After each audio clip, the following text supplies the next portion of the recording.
Hello, everybody. Welcome to Nintendo Pow Block here on Boss Rush Network. I'm your host, the enlightened, excited ADV. Joining me is the Varnell and Galutrad himself, Mr. Jacob Taylor. Hi, everybody. Now, Jacob, you know we got to do this super big when we introduce this guy. You know, we got to do it right because he's not only just a guest returning, he's going to be a co-host returning to Nintendo Pow Block. And we're excited to have him back. You know, not only is he my bro him, the other co-founder. He's the boss man, the co-founder. He's the one. The only. Yeah, you see him from Destiny because of Tower Casual. You know him as one of the hosts of Arsenal X, who we must say is going on a little hiatus at this time. He's also host of Standard Definition and Boss Rush Podcast, and part of the co-hosting of After Dark. If you guys are signed to our Patreon, if not, you might want to join. Got some really good content up there. Everybody, standing ovation, the one, the only, in the building. Please welcome my bro him, Mr. Corey Dirrig. What's up, good sir? Yes. Hello. Thank you for having me. What? Welcome back, Corey. There's a round of applause for Corey. I almost fell asleep during that intro. That was really long. Well, What? I gotta have have you. a lot of pies. I know. We've been waiting. You've been so hyped and waiting to come back. I know. I'm excited to be back. I mean, many people know that I kind of left. What was it, around 219? I think was the episode that was the last episode that I hosted properly. And I mean, we talked a little bit about it on Expansion Pass this weekend. If you haven't listened to it, it's up on the Pow Block feed.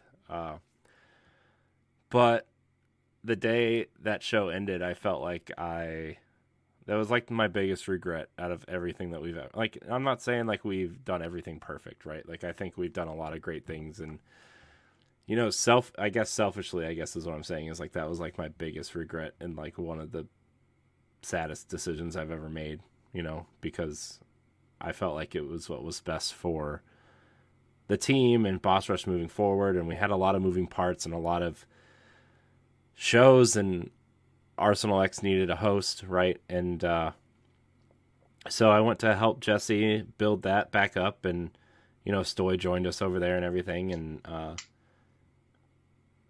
the last couple weeks, it's actually whoa. It's actually Celeste's fault. I'm gonna blame Celeste. We had a little like feedback thing in our Discord, right, where we kind of left feedback.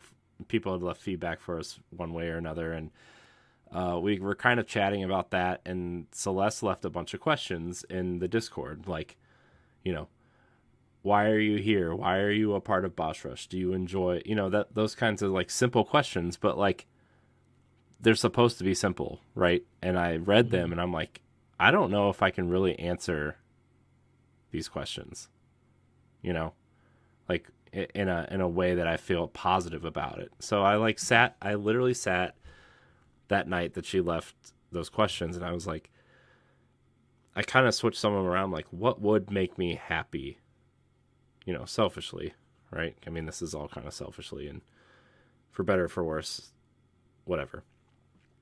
And I sat there and I'm like, what podcasts do you, and then Stoy chimed in with one. He's like, what shows do you, pick 3 things you want to be a part of. So I took that in accountability. And I said,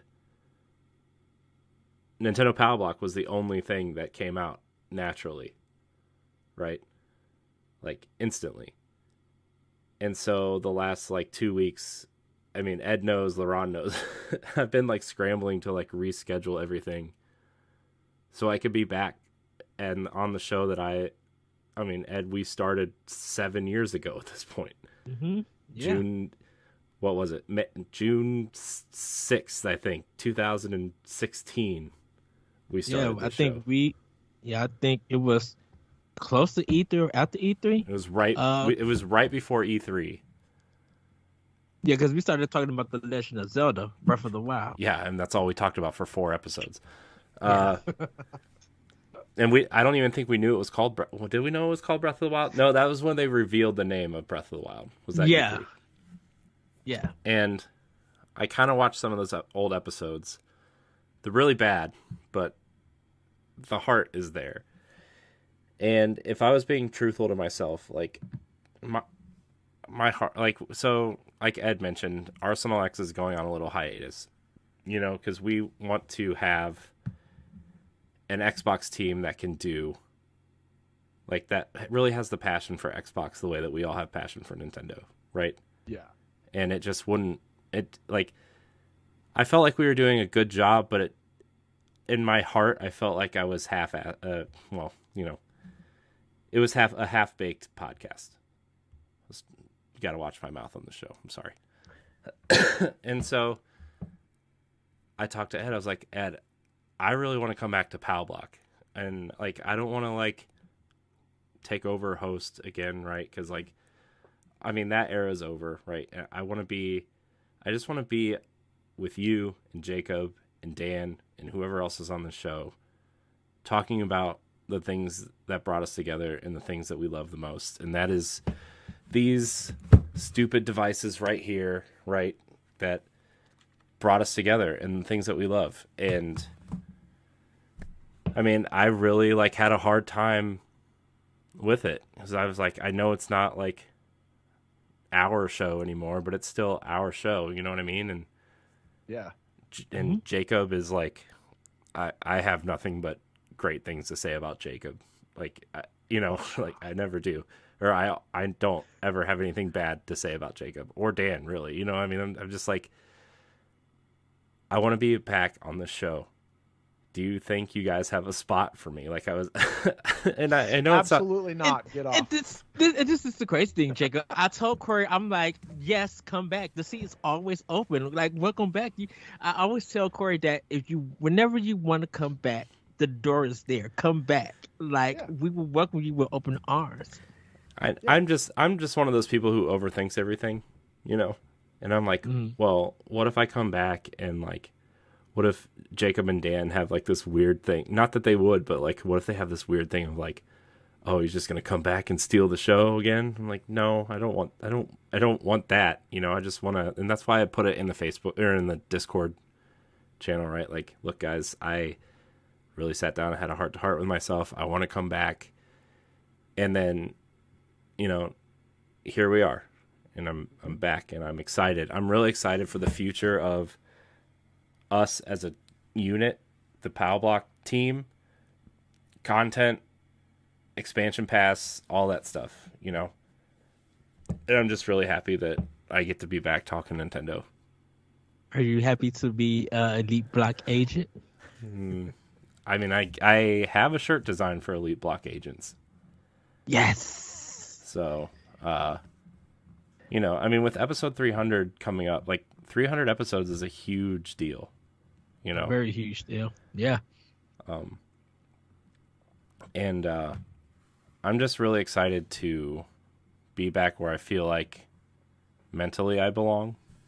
And I don't know what else to say. I'm like kind of excited and kind of nervous to be here, which is weird to say, because you know what I mean? Like, it's weird, but it's not weird. But it's weird. Once we get the things rolling and we back to that flow, it's gonna be like, that nervousness go. I mean, when we did the direct recap show, Ed, and, like, we did an expansion, or no, we did that episode when everybody had off for Valentine's Day. Yeah. We did an episode the week before so we had a show for that week. And even Celeste said something, or was it Celeste or was it Stephanie? She texted me. She's like, that episode you did with Ed just felt like you guys had been podcasting forever. And I'm like, well, we have. Kinda. Yeah. So, and, like, that plus, like, the questions that Celeste had and what Stoy said to me, which Stoy's now part of Crossroads. Side tangent on what do you call it? Programming notes, I guess you would call it. Crossroads is absorbing Stoy, and there's going to be some Xbox content on Crossroads now. Just so we have, because we still have an Xbox audience. It's small, but we still have one, and I don't want to take anything away from that.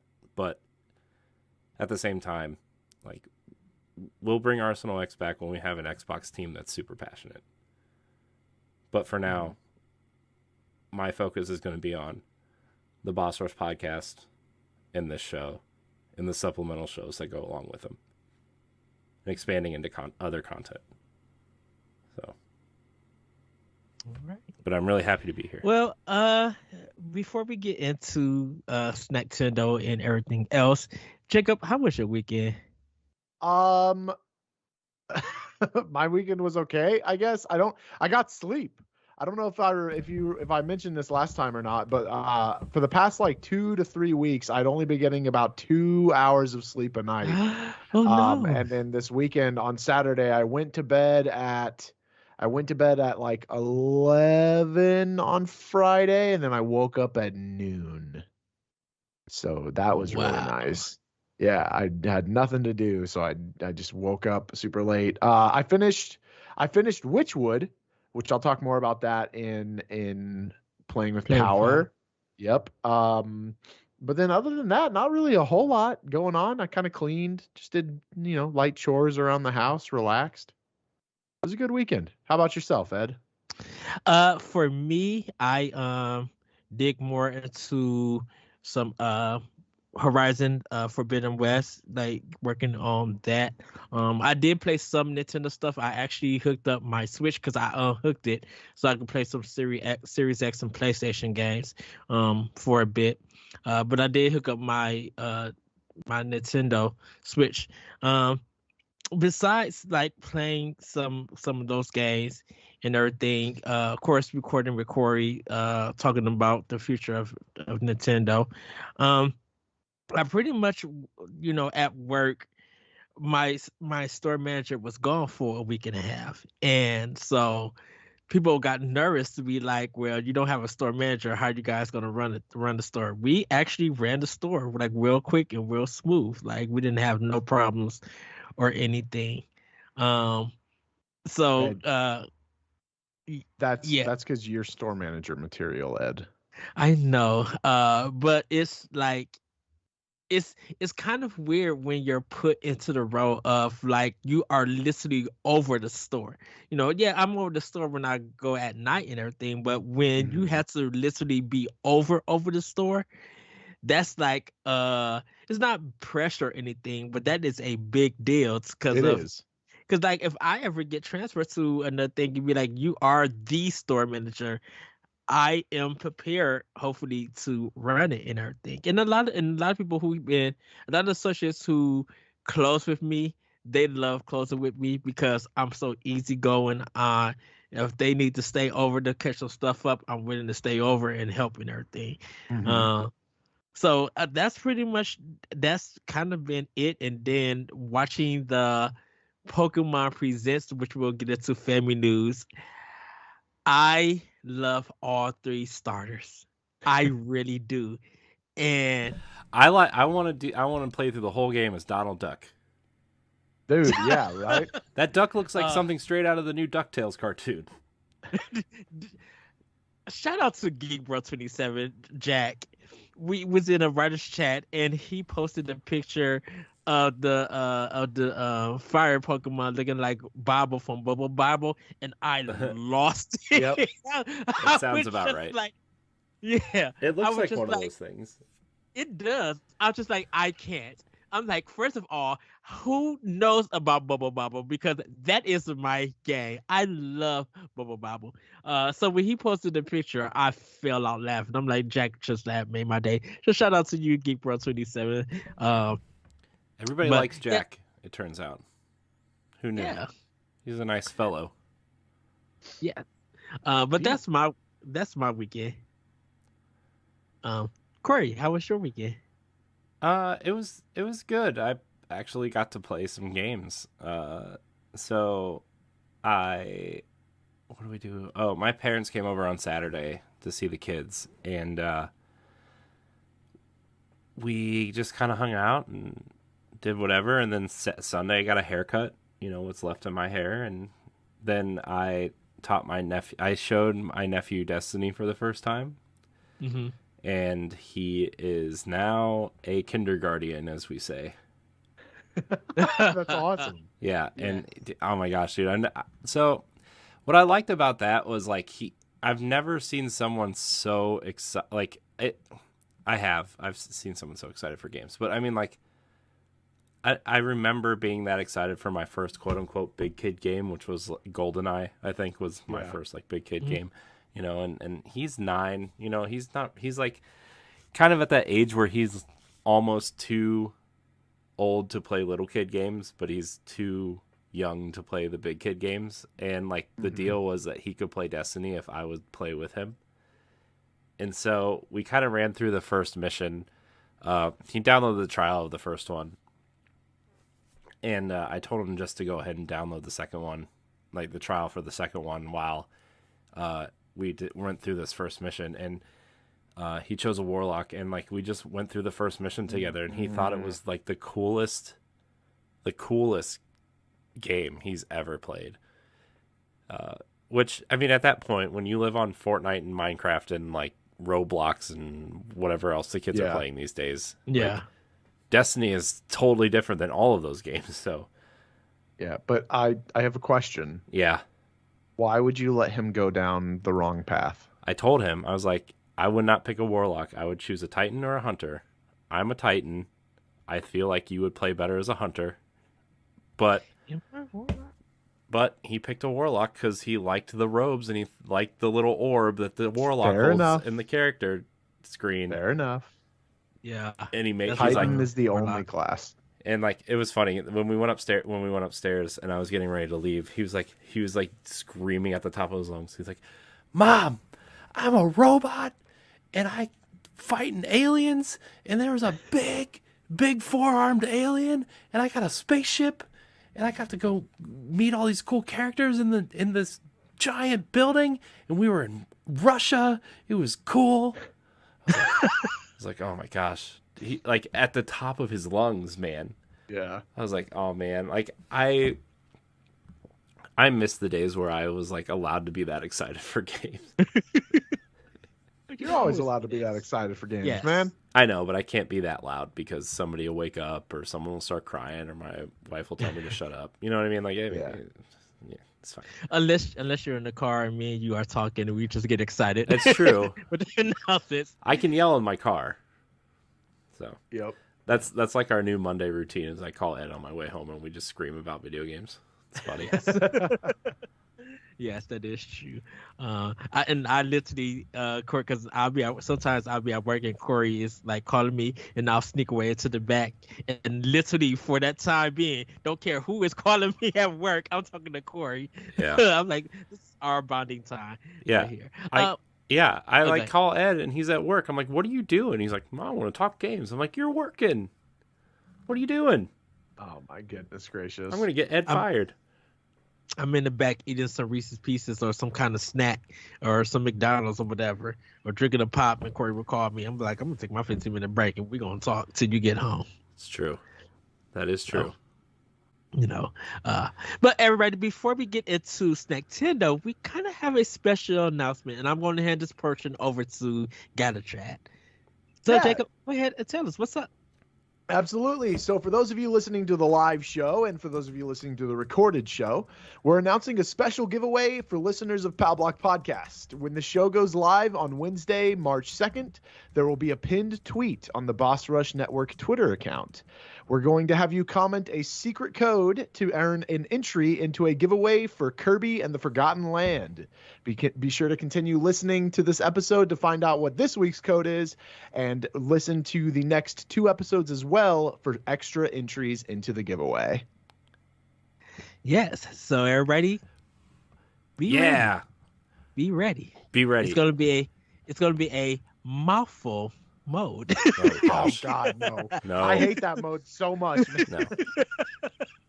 But everybody, let's get into Snacktendo. Great. What have you been snacking on? Because when you sent me that picture, I was already just like, Ooh, I already know what this holiness is right Oh, there. you mean from dinner the other night?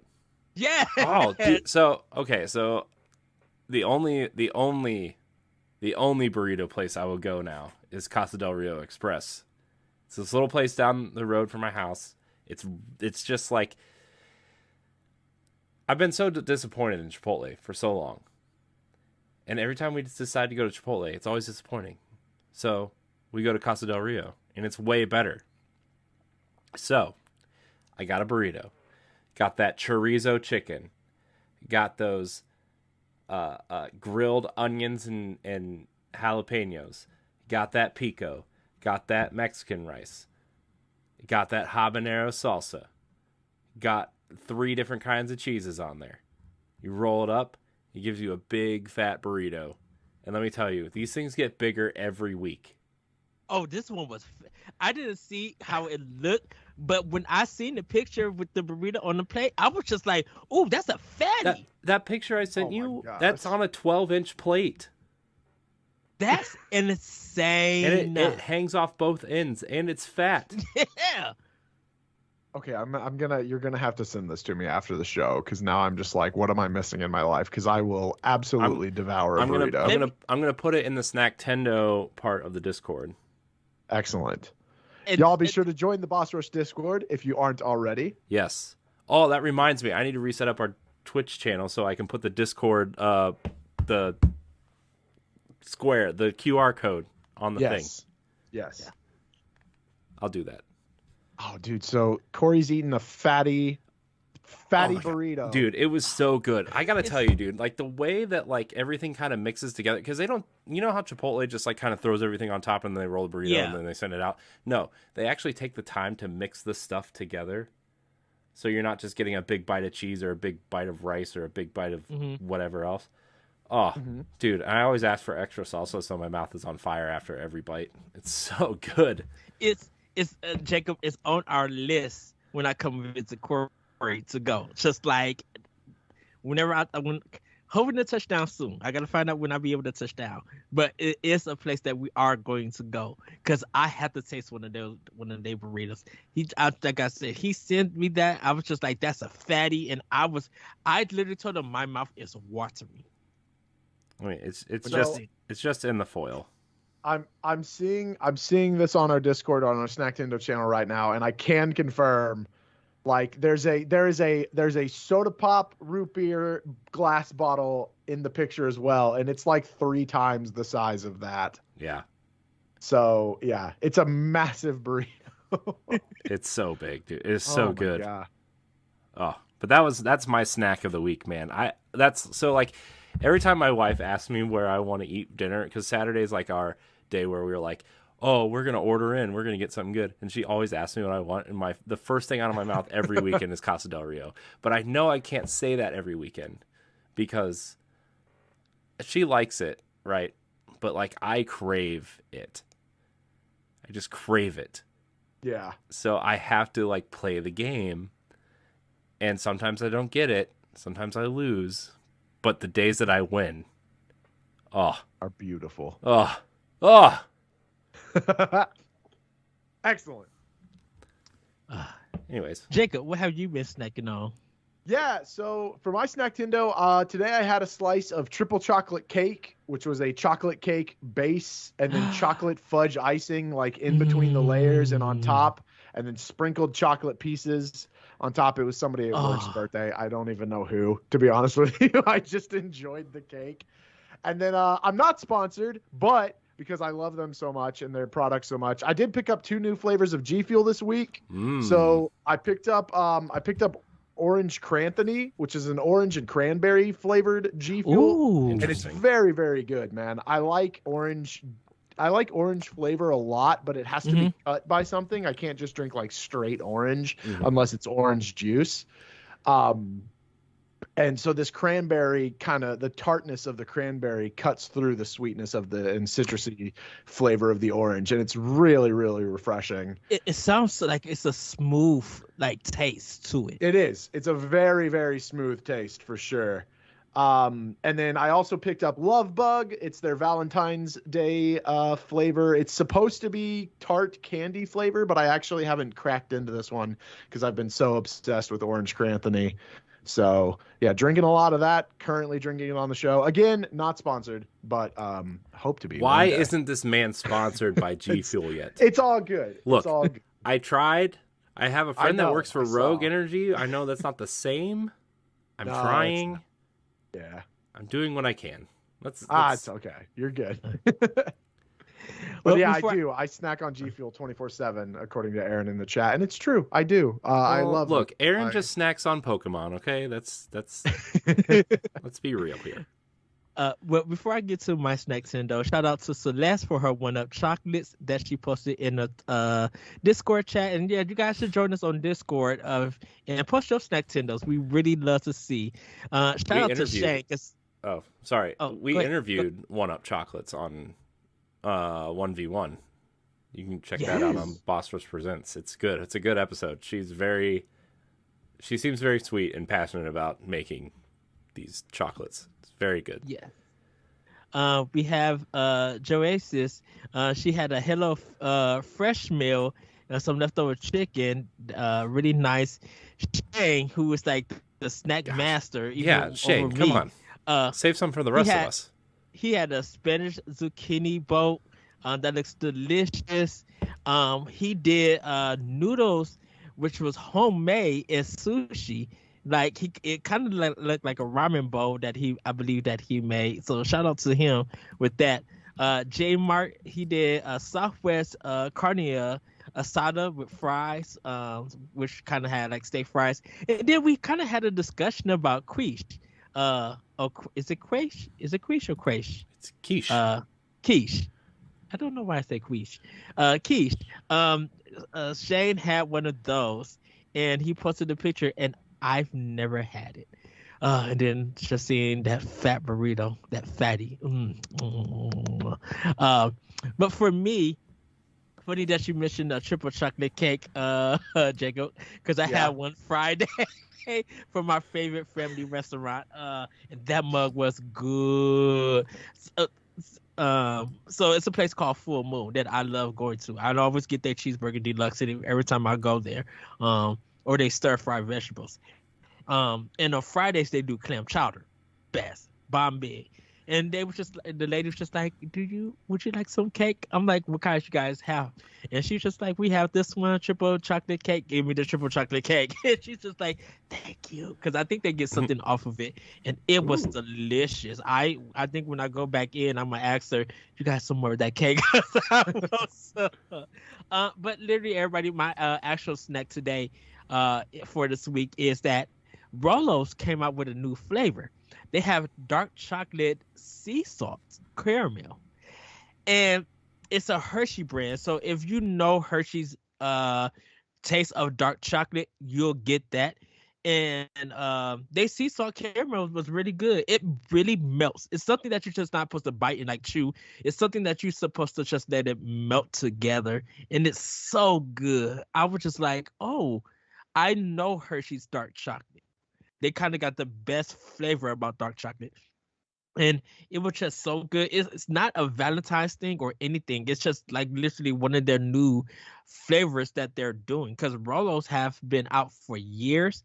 And I don't think they ever did any kind of flavor or anything else for it. So this is something like really new that they're presenting with it. So I recommend, if you see it and you like dark chocolate or you just want to be interested in taste it, it's not bitter. It really is not bitter because of that sea salt caramel sweetness. It's really, really good. Just like so good. And then of course McDonald's got they mint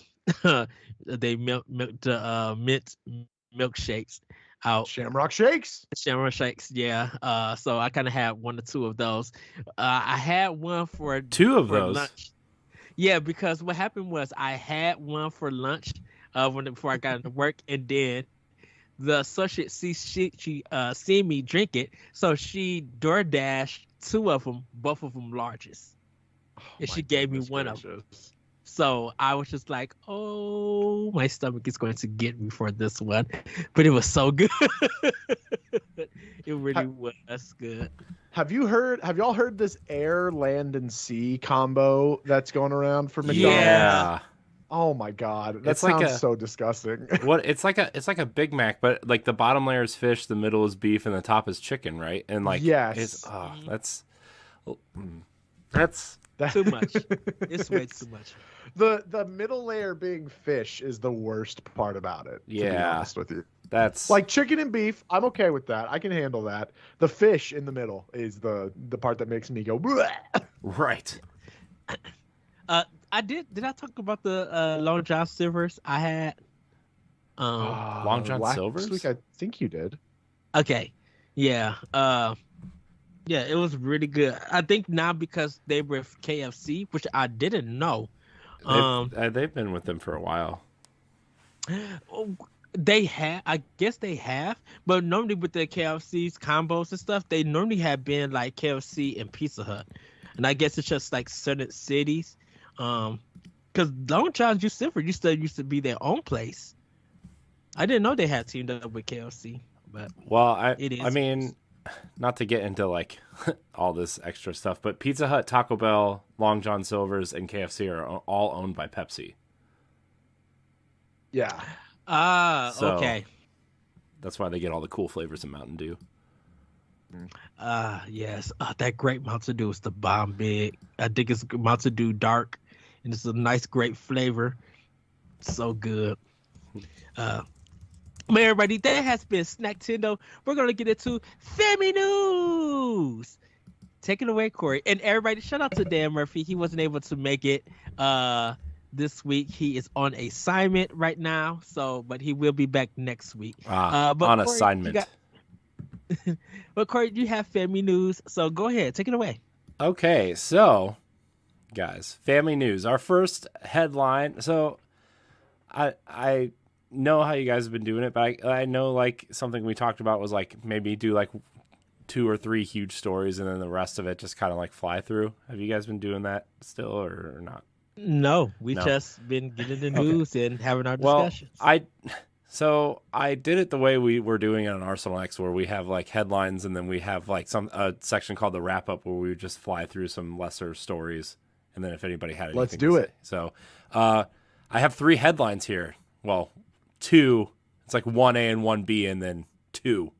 So 2.5 headlines. Yes, 2.5. Thank you, Jacob. See? God, it's that big brain of yours. Pokémon Presents revealed Pokemon Scarlet and Violet. Man, who knew we were getting new Pokemon games in November this year? Yes. Dude, oh my god. These games look so good. Yeah.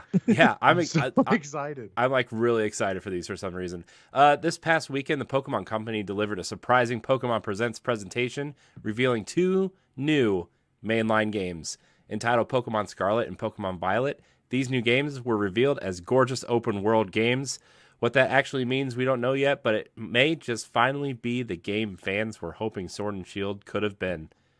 The starters were also revealed, and as tradition dictates, they are grass, fire, and water types.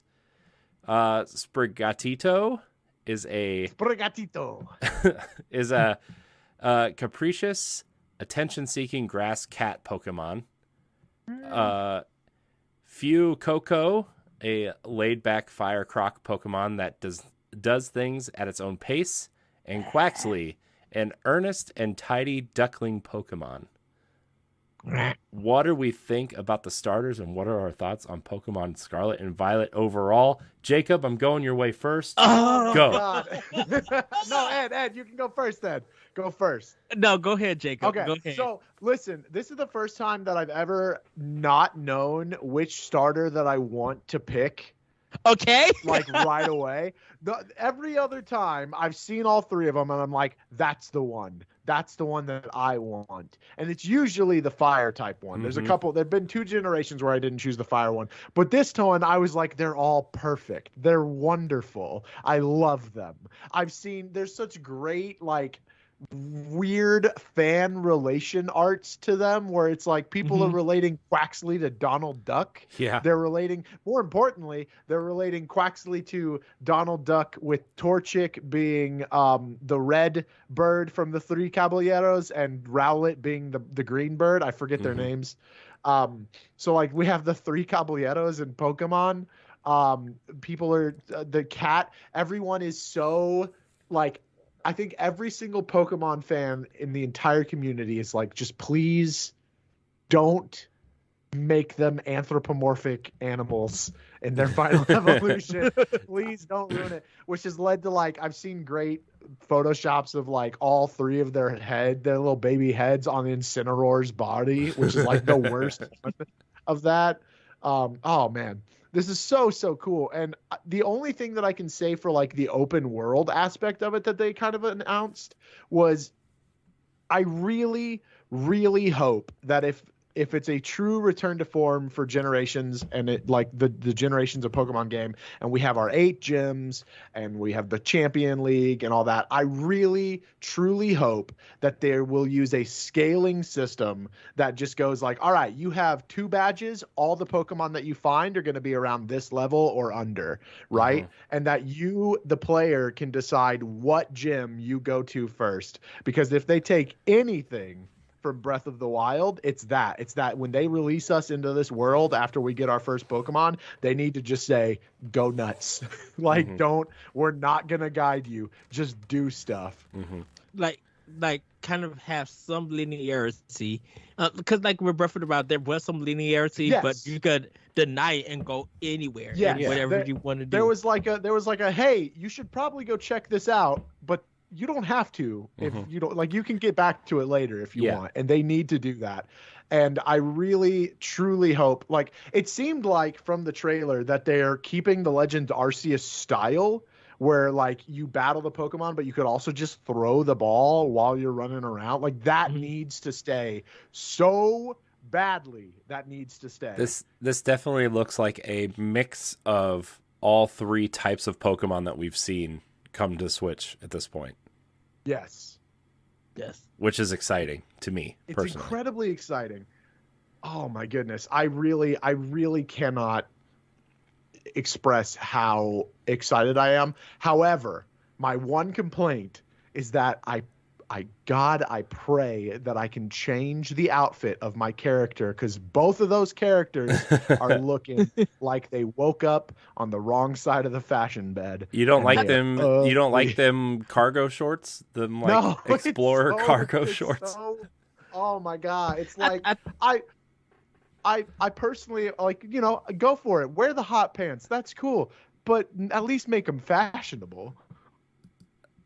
They're ugly. They're ugly clothes. I think because it's like imitating Spain and stuff. I think when you get into town, there will be shops. Hopefully they do this for our different cities. When you get into different shops, there is options to buy clothes and change them. Because like that's kind of how like Sword and Shield was. You could change the clothes on your character. So I think that's going to happen for this one. I just think it should be open up to, if you want this kind of outfit and stuff, you should be able to go to this city to go get it. Or if you run into a chest or something, or you go into a house and stuff, maybe there's some clothes that's in there that you can find. Like make it somewhat still open world, but have some kind of RPG elements to it still.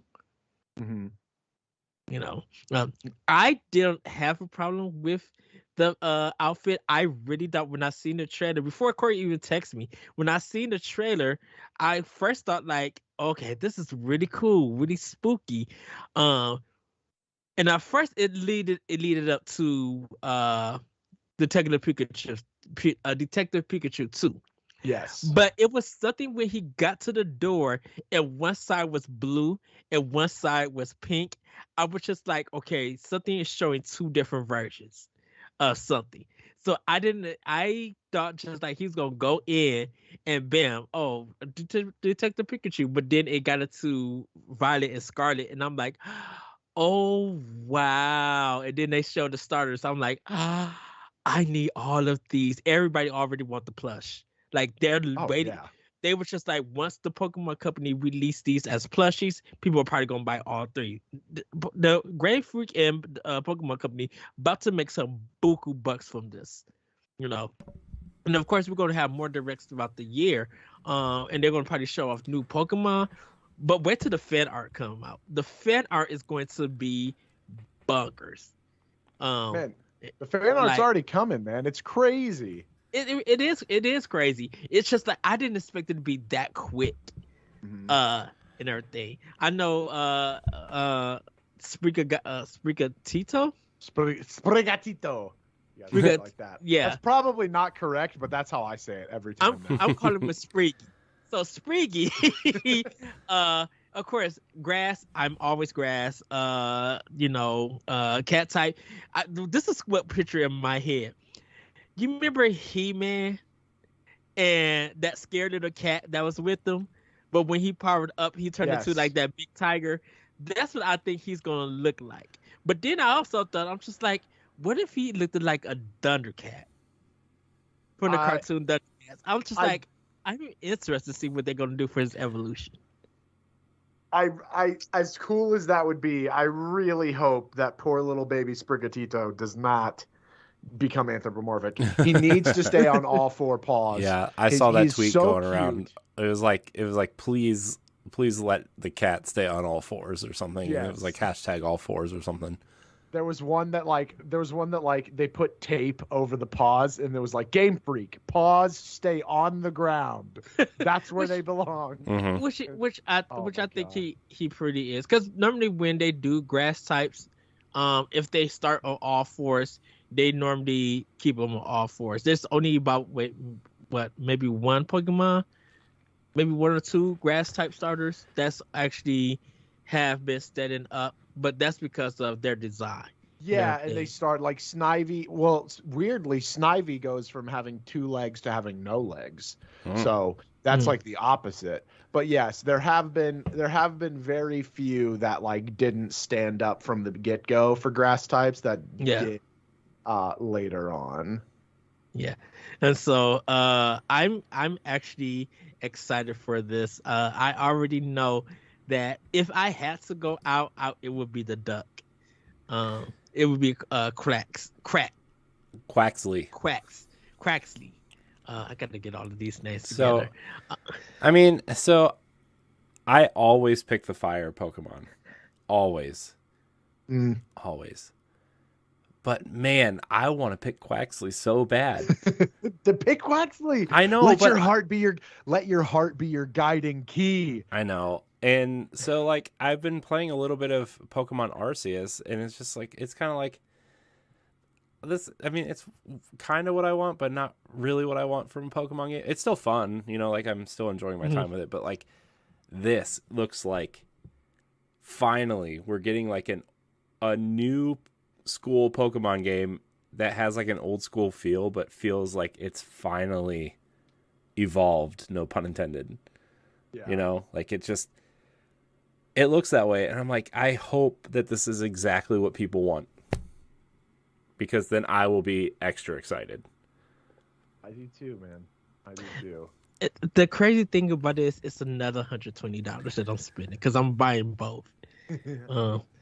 And I really don't know. I think I'm not going to pre-order it. I think I'm going to walk into Best Buy, because what I noticed for Diamond and Pearl is that all of their pre-orders for the double collection was sold out. But when I went to go buy the games and stuff, or pick my copy up, they had some in cases. So they may have some set aside to be like, if you come into the store, you can get your double pack. So I think I'm not going to pre-order this. I did agree with Corey, because it does say it's late 2022. This probably is November's game. Yeah, I mean, Pokemon always comes out in November. So I don't know why they would change at this point. That does make me... So, side tangent, I know we need to move on. But, like, looking at Nintendo's roster this year, I am even more convinced that Zelda's being pushed to next year. I feel like Zelda's December. They're not going to put Zelda out in December.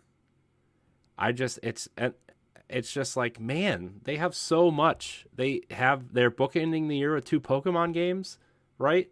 And like Mario Rabbids and Bayonetta and Xenoblade and Kirby and Mario Strikers and Triangle Strategy and Fire Emblem. Like, stop, Nintendo. Like, save some for next year. Well, it's going to be weird because I think by the time we get to the summer, Splatoon 3 is going to be the game rolling out. Yeah. So here's my thing, and we're going to move on after this because I know we're on a tangent. But, like, if Zelda comes out this year and on Expansion Pass, we were talking about if Zelda's November, what's their October game? Zelda's their October game if it comes out this year.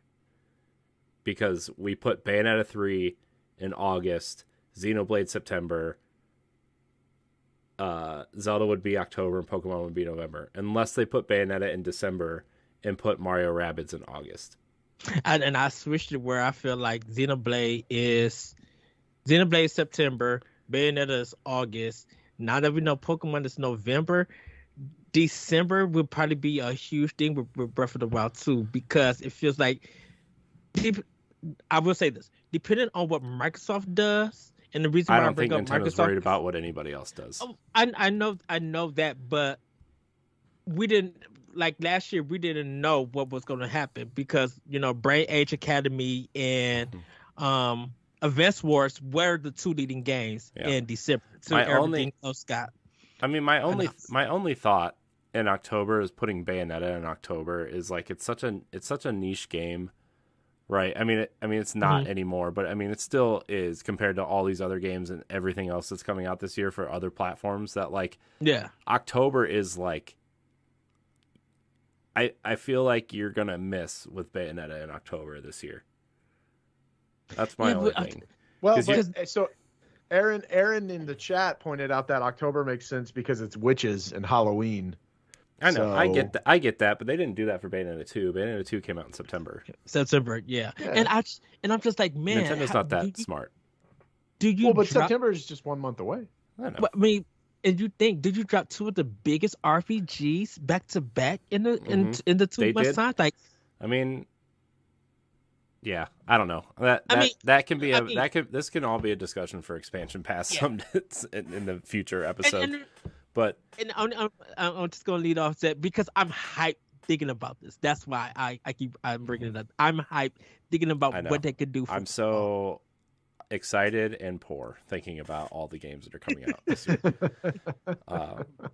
Anyways, the headline 1B, I guess you would say, also revealed that the Pokemon Presents was a Pokemon Legends Arceus version 1.1.0, which adds new requests which players can obtain after the credits roll.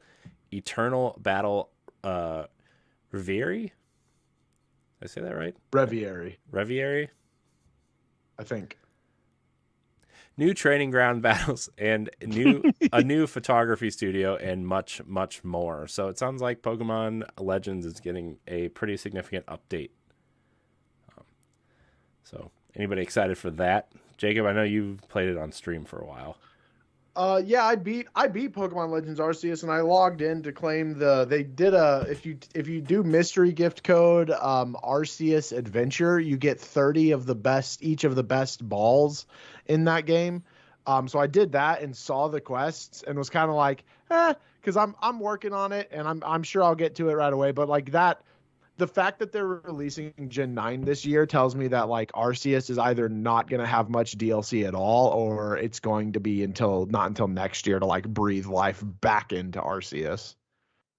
Yeah. I kind of feel I thought Arceus for sure was going to get DLC and the next gen of Pokemon, like the next generation of Pokemon was going to come next year. Mm-hmm. That was my thought, but turns out did not. Ed, have you played Arceus at all? I have played it. I'm got to return back on it. I had to stop to do the Dying Light 2 review, but I am going to return back to it because I'm still seeing people enjoy that game and play it, and so I am going to do the update and everything and get ready for it.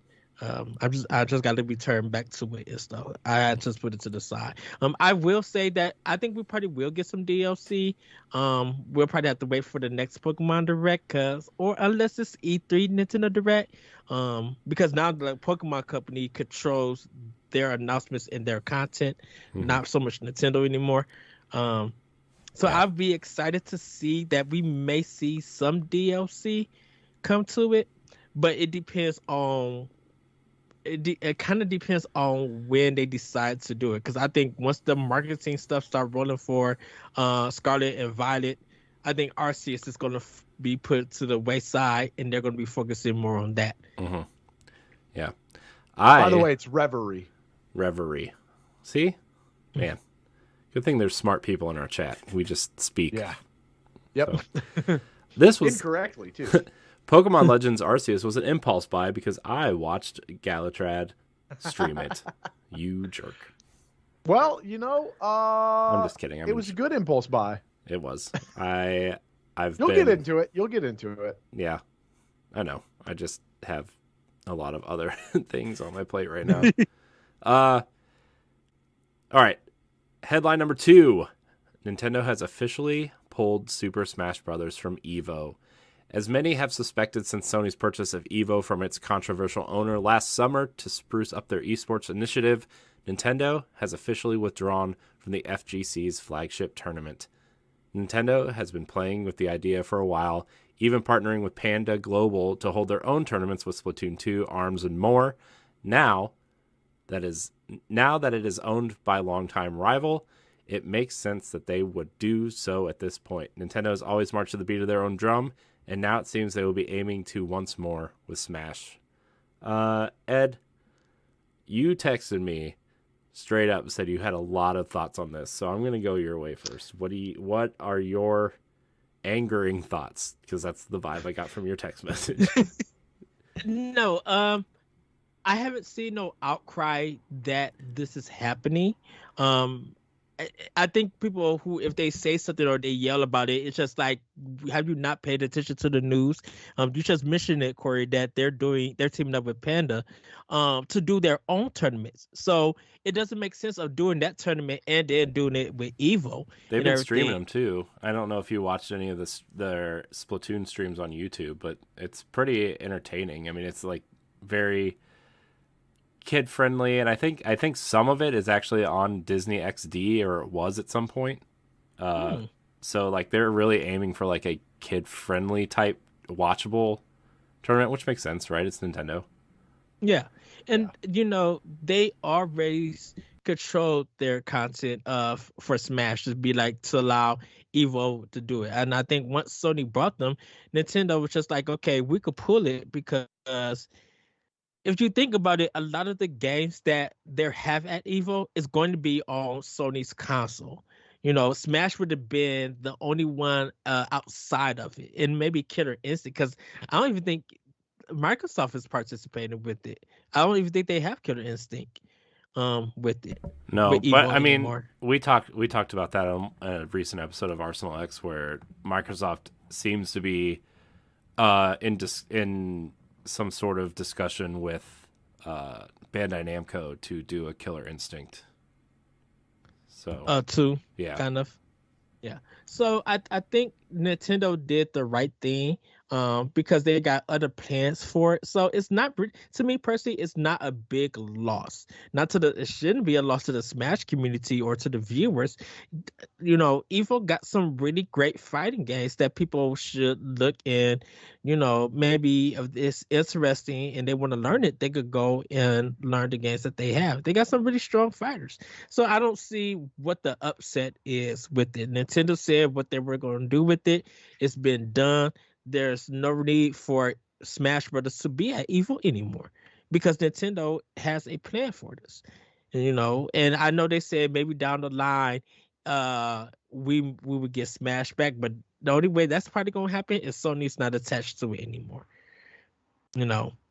So I mean, I think Nintendo's always been detached from EVO to some extent anyway, right? Like they've always wanted to like distance their company from EVO, even though Smash has been one of the biggest games every year, right? And yes, I mean, Melee has just had its own little side thing at EVO every year, anyways, regardless of Nintendo sanctioned it or not. Mm-hmm. Yeah. And there's been some things happening within the Melee community, but that's a discussion for another day. But I just think Nintendo's partnering with Panda and everything else they want to do. It just seems like this is probably the time to get out. Plus, like, Sony is really pushing a lot of things with their esports initiatives, and EVO is a recognizable brand. Sony wants to push their stuff, their partners. Street Fighter, obviously, I think whatever Street Fighter 6 ends up being will probably be some sort of headlining thing for that. So Right.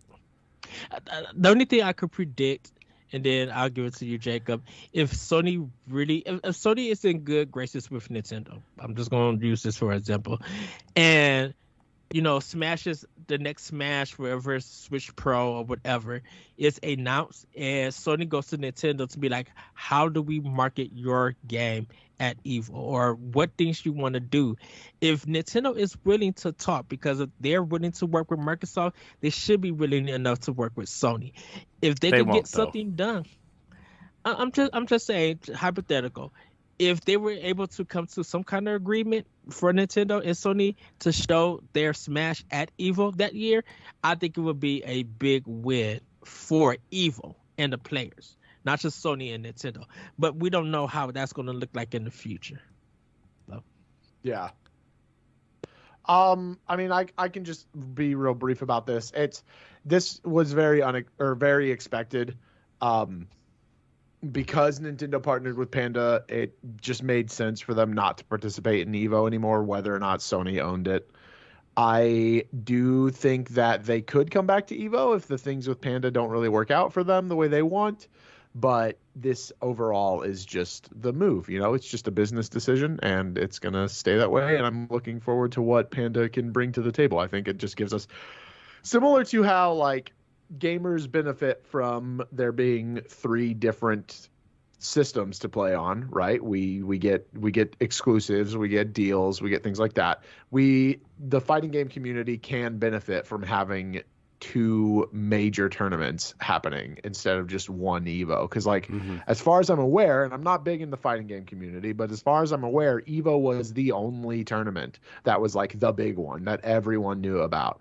And so if Panda can get up there and get its name out there and just really, really become like this massive fighting game tournament, well, now you can have like a fighting game circuit where you can have people being like, oh yeah, I'm going to EVO, I'm also going to the Panda tournament, like, and just really benefit, like I said, benefit more from that. So I think it's good news all around. I think if anyone's upset about it, people are just going to be upset. Yeah. So also 90% of the people that are going to be upset are just angry people on Twitter. Yeah. All right, so that's all the news, all the headlines we have. For the wrap up, there's a couple cool stories I wanted to mention. For you GameCube fans, Retrobit is releasing a revised set of component cables for the little purple lunchbox console. The cables will cost around $50 or $60, which is significantly less than the official Nintendo branded ones, costing upwards of $200 on auction sites. The company also has an HDMI adapter that specializes in anti-lag if you want to hook it up to your HD TV. So that's cool. It would be. I like the GameCube component cables, although my TV does not have a slot for component cables, so I would probably have to get the HDMI adapter. That HDMI adapter is like $100. So, yeah. But it does have a anti-lag kind of component to it, which is really nice. So the second kind of news bit here, Nintendo has improved Nintendo Switch Online's Nintendo 64 emulator, it seems. Nintendo has quietly improved the Nintendo 64 emulator with the release of Majora's Mask last week with version 2.0.0, noted by Twitter user Oatmeal Dome. This version appears to have made the game appears to have many game configuration updates, even noting that the water temple room that was previously critiqued negatively has been completely fixed and the fog fully restored. So This is one of those things that, again, like, should surprise no one. Nintendo is notorious for not allowing themselves to keep just a shoddy product out there. Right. So the update was inevitable. It might have taken a little bit longer than some would have liked, but you know, what are you gonna do? Yeah. I'm excited. I didn't get to the Water Temple in Ocarina of Time, but I didn't really notice anything, although it's been forever since I played the Nintendo 64 version of Ocarina of Time, so yeah. I stand by my only complaint being that they need to release more of the Nintendo 64 controllers that you can buy, because I refuse to play with that weird up on the C stick is X and right is Y and left is down on the joystick. It's very strange. And I don't like it. I'm also waiting. I would like to buy 2 of those, and I would like to buy 2 of the Super Nintendo controllers as well. I think people are still paying attention to Nintendo of America on Twitter. And hopefully, if they do say something, hopefully by E3, that they be like, hey, we got some more in restock. If you guys want to order, go ahead. Yeah. So that's all the news we have. I do want to give a couple shout outs from the website. I want to shout out Mark Pereira's review of Firewatch. It's a very good review. I want to shout out Ed's standard definition on the Wii U went out this week, so that was a very good episode. I really like the guest on that show. I forget what his name is. I'm sorry. I just didn't really mention it except at the very beginning. But I really enjoyed him. We need to get him on Pow Block at some point. And then Ed and I kind of did a revamped kind of expansion pass episode, which is going to show up on the Pow Block feed on Sundays, I think. So we're still trying to figure that out, but that's something we're looking into. And then I want to give a shout out to Dan's new featured segment called What's New Nintendo. It's an article that goes up every Monday about what's like some of the headlines of the week and what's coming out this week on Nintendo Switch. So check that out on bossrush.net. Very good article. Good job, Dan. Proud of you. Yes. Even though you're not here. It's fine. And real quick, I'm going to commandeer the show to announce that the first secret code to comment on our pinned tweet at Boss Rush Network on Twitter is going to be hashtag Kirby Car Ride. That's KIRBYCARRIDE. That will get you your first entry into the Kirby and the Forgotten Land giveaway if you comment that. And don't forget to listen to the next 2 episodes as well for the extra entries and those secret codes. Yes. Nice. Yes. Is it weird that I'm like excited for a Kirby game? I mean, no, I know that everybody's excited. Kirby. Hold on. Like I've already pre-ordered my copy. Jacob stood up. Oh no. I have so much Kirby merch. Yeah. I have a Kirby pin on my backpack that's holding a knife. like wow. He's just like ready to. I love Kirby so much, dude. All of his games are wonderful, and I will be talking about those games in our docked mode. The only Kirby thing I have is I have a King Dedede amiibo from Kirby Star Allies. Yes. But that's because I couldn't find the Smash one, and I really wanted a King Dedede amiibo because when I play Smash, I'm always King Dedede because I think it's ridiculous that he's a giant penguin with a hammer. So, did you know that he's voiced by Sakurai? Is he? Yeah, in Smash Brothers, Sakurai voices him. That's awesome. I did not know that. Oh wow. Game Fact Advance. I will say that I think ever since they showed the first trailer, people wanted the game, and now I think when the new trailer that they came out, because they got another one they just dropped, like it's the official trailer, I guess, showing more of the whole game and stuff and talking through it. People have been wanting this game, you know. Like I said, I got my pre-order already in, so I'm excited to play this game and experience what they have to offer, because I feel like they still got some secrets that we don't know about yet. Oh yeah, for sure. So, all right, everybody, it's time for Dock Mode. Since we have a year before the 3DS and Wii U eShop closes down for good, I thought it would be a good time for another Pow Block Top Games list. Now, Corey and I have a Top 25 Wii U episode, and I thought we never made a Top 10 3DS list. So, Elite Black Agents, are you ready for our personal top 3DS games? Let's go! So, we got 10 games each for our personal list. And we also got the community from Discord and Twitter to share some of their personal top games of the Nintendo 3DS. So, I'm going to start with you, Corey. What is your number 10? Oh, boy. Okay, so my number 10, a game that everybody should have on their list. Okay? It's the best use of 3D on the Nintendo or on the 3DS, okay? A little game called Pushmo. Yes. Oh, yes. Love Pushmo. Was awesome. It was like $5, I think, when it came out. And like it really like the cool thing about it, it's a puzzle game and you move these blocks around and you have to try to get to the top of this like block kind of wall by pushing and pulling and kind of doing all these things with blocks. But the cool thing is that when you turn the 3D slider all the way up, it did a really good job of showing you which blocks were pulled out and which ones weren't. And I just think gameplay wise, the use of the 3DS is 3D and the gyroscope to some extent, it was just like it's like the perfect 3DS game. So Pushmo, there's also Stretchmo and Crashmo, and I think Pushmo World is on the Wii U. But yeah, Pushmo is fantastic. Pushmo is awesome. I feel like that's going to be E3 game. Like they're going to bring the series back or some kind of collection to Switch. So. Gosh, I mean, we said that about Box Boy, and they brought it to Switch. So, and I love Box Boy so much. I really do. I love that. Maybe we'll hear about Box Boy later in the episode. I really hope we're not totally the same list. Well, Jacob, what is your number 10? So my number 10 is Metroid Samus Returns. Ooh.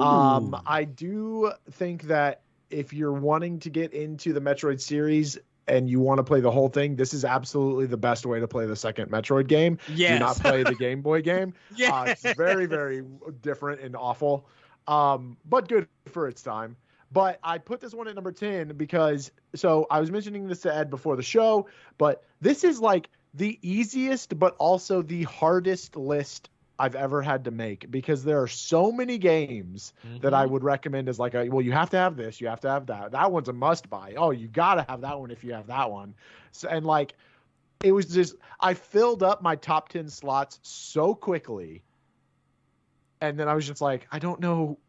I just had to let it be because I was like, I guess there's too many games that I could recommend for the 3DS.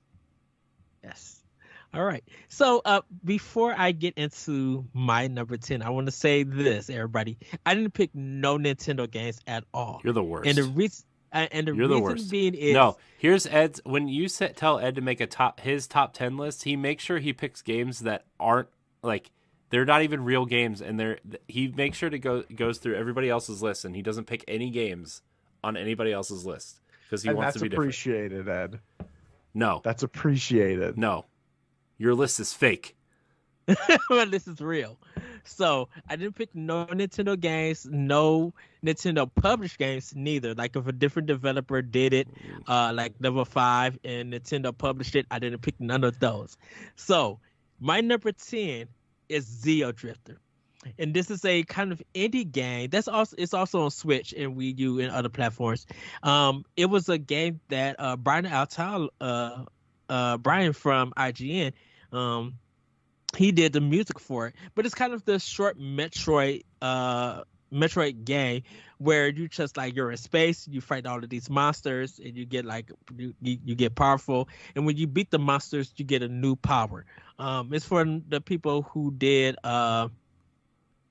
goodness, what is that? Mutamuds? Yeah. I think, yeah. Because you get be in the foreground and hop back in the background and stuff. And it's like about 3 hours worth of game. But it's very challenging. And I remember playing this on the 3DS first and beating it and loving all of it. So Zeo Drifter is my number 10. Corey, what is your number 9? All right. My number 9 is, I'm going to say, Mario and Luigi Dream Team. I really enjoyed. I really like the Mario and Luigi series. I hope it comes to Switch at some point. It's like one of the only franchises we haven't seen on Switch yet, right? I mean, there's a handful, but it's one of the more popular ones that we haven't seen. And I just thought it was really funny. I think the writing is very good in those games. It's a very simple RPG, but also a really funny and fun RPG that I would recommend to anybody who's looking for something that's simplistic but feels like you're going to get a lot out of it. The characters are fun. And the fact that you're kind of like playing through some of Luigi's dreams, and it's just funny. It's just funny. I highly recommend this game to anyone. All right. Jacob, what is your number 9?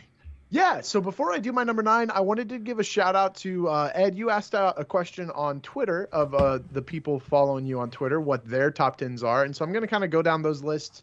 I have their list. Yeah. Okay. All right. Never mind then. Sorry. My number 9 is Super Mario 3D Land. This is probably my favorite Mario game that is not Super Mario 3D World, which spawned from this. Super Mario 3D Land is like the solo. Oh, dude, it's so good. Super Mario 3D Land is the solo version of Super Mario 3D World, and it is fan-frickin-tastic, especially with the 3D on. There's a lot of great little references to different Nintendo games. It's just a crazy adventure from start to finish, and then you get to play through it all again as Luigi, which is a classic thing in Mario now. And it's, 100%, you have to pick this one up. It's also, I'm pretty sure it's only $20 now because of the Nintendo Selects. So, yes, absolutely. It's actually like $14.99 on Amazon right now, so... Even better. Yes. Oh, it's so good. Well, my number 9 is Phoenix Wright Dual Destinies. This is the new chapter of Phoenix Wright when they actually brought him back after the original trilogy ended on the DS and Game Boy Advance. This one is a new story with and new mechanics for Phoenix Wright. And it has a nice anime opening with the courthouse blowing up.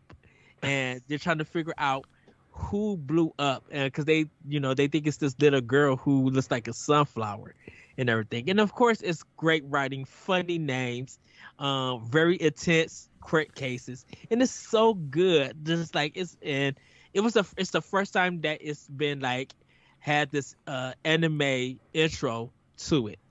So Phoenix Wright Dual Destinies, great game. Recommend everybody go get you a copy, or get on the eShop if you can. Truly wonderful. Hopefully Capcom brings these games to Switch also. But Corey, what is your number 8? My number 8 is actually Super Mario 3D Land. Yeah. I don't really have much else to say than Galutrad already said. It's just, I love 3D World, and I actually played 3D World first and went back to 3D Land. And played through it, and it's fantastic. It's almost just as good. The fact that I can't play it on my TV is the only reason why I like Super Mario 3D World better. And I think 3D World is probably a little bit better designed, but 3D Land is a must-have for. And I've been very open on the show that 3D Mario games are not my jam. I love the 2D games, but this does everything that I love about the 2D games and the things I do like about the 3D games, and just puts them in one package, and it's just awesome. I love it. I love it. It was a day one purchase when it got announced. When it came to my store, I'm like, oh yeah, I have to have this. Yeah. Jacob, what is your number 8? My number 8, when we're talking about must-own games on the 3DS, you cannot forget to mention Animal Crossing New Leaf.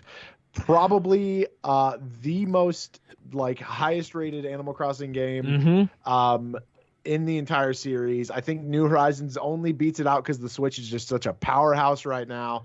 But Animal Crossing New Leaf did such a lot of great new mechanics for the series, and it just really honestly feels like coming home whenever I boot it up on my system again. It feels so.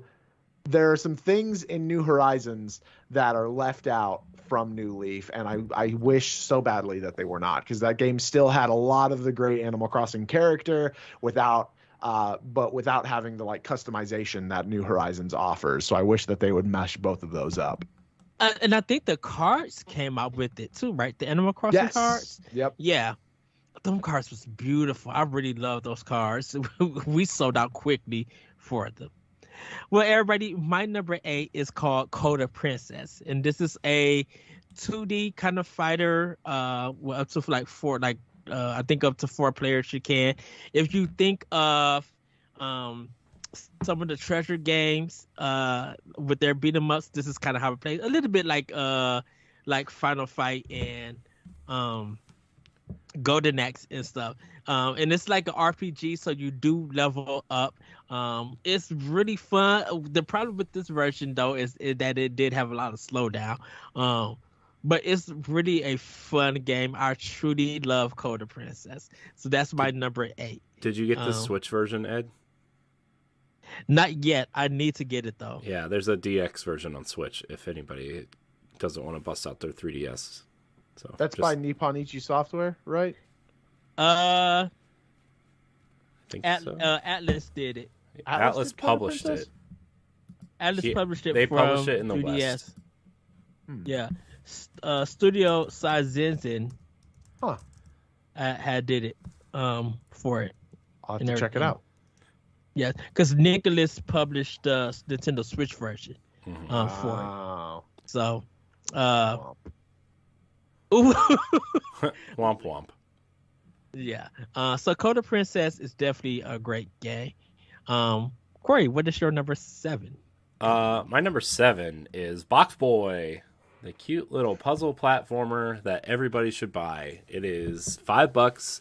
It is you're just this little box, and you create boxes to create your create ramps and stairs, and trying to get your way to the end. The challenge is that you need to use the least amount of blocks as possible, and at the end of each level you get a 3-star rating, and that depends on if you collect the crown, if you use the lowest number of squares possible. Anybody can run through the game and create as many boxes as you have and beat it, but the challenge of the game is going back and actually really doing it. So awesome. I will say I love dressing my Box Boy in samurai outfit. Yeah, that's a cool thing too. Is you can unlock different outfits for your Box Boy, and then Box Boy, which is the sequel, introduces Box Girl, and you can dress them both up. And then there's 4 of them. There's 3 on 3DS and there's 1 on Switch, and I just highly recommend it. In the third one on 3DS called Bye Bye Box Boy. Yeah, because they were planning on it being the last one. Yeah. And then, but it wasn't. So nope. Which is good because that game series is great. Yes, it's awesome. I highly recommend it. It's for all 4 of them, it's $30. So the Switch version has over 280 levels, by the way. Oof, goodness. Nice. It's so good. So, Jacob, what is your number 7? My number 7 is a pair of games. It is Pokemon X and Y. My personal second favorite series or games in the series, Heart Gold and Soul Silver being my first because I just love the Johto region so much. But Pokemon X and Y definitely rekindled my love for Pokemon. I picked that game up on a whim because my friends were going to be playing it and I didn't want to get left out. And I ended up beating it before them because I just did not put it down. So yeah, Pokemon X and Y, excellent game, and deals with a lot of really heavy stuff too. Yes. My number 7 is Dragon Quest VIII, and the reason why is this is my first and only Dragon Quest game that I ever beat it. Now I did beat it on PS2, and I never knew that this game was going to come to the 3DS. But when Nintendo started getting the exclusive handheld games, like the future games in the series, when they announced that this was coming to 3DS, I had to buy it because great soundtrack, great writing. The voice acting is funny. And it's just such a good game to like sit down and grind in. If you need to waste some time or something, it's so good just to put your time in. Great story, love the characters. And you kind of understand why that character is in Smash. The Dragon Quest hero is in Smash. So yeah, Dragon Quest 8. If you can't find the PS2 version, this is definitely the one to go with. And if you get to play it on the go, phenomenal orchestrated soundtrack. You will literally just enjoy all the music that's in this game. So, Corey, what is your number 6? My number 6 is Fire Emblem Echoes Shadows of Valencia. It's not as good as Awakening or Fates, but it does some pretty interesting dungeon crawling things, which is kind of new for the series. I think it's a remake of the second game, but they take a lot of liberties with that. I wouldn't even really call it it has the characters in the story, but that's about it. But it's got some dungeon crawling things and then some tactical. It's just really fun. If you're into Fire Emblem, but you want something a little bit different, not Fire Emblem Warriors, Nintendo. But if you want something different, this is awesome.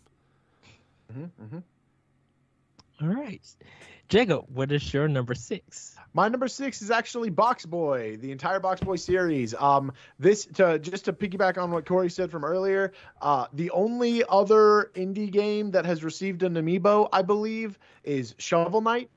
And everyone knows how great Shovel Knight is. And then Box Boy received an amiibo. So that should tell you everything you need to know about how good this series is and how much Nintendo actually believes in it. I think the Box Boy amiibo is awesome. Oh, it's so good. It's just a square. Yep. It's awesome. It's like pre-Steve from Minecraft. Yeah, but better. All right, my number 6 is Castlevania Lords of Shadow Mirror of Fate. This is the 1.5 bridge between Castlevania Lords of Shadow and Lords of Shadow 2. This was Mercury's theme. This is their first kind of Metroidvania game that they designed. And yes, this game is also on Xbox.